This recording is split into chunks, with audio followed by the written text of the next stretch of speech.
Hello, today our school is doing an annual water rationing activity in order to learn the importance of sharing and caring among your community and the importance of social defense. Social.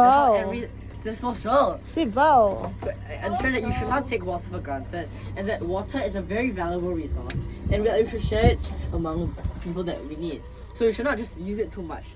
For example, how you can imply this is by number one, by taking less time to shower. Yeah.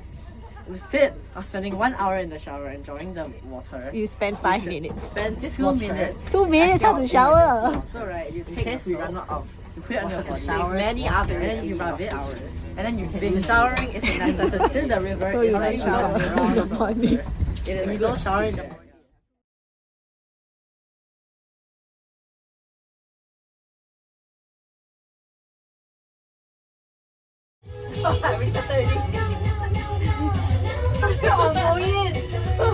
Thank you.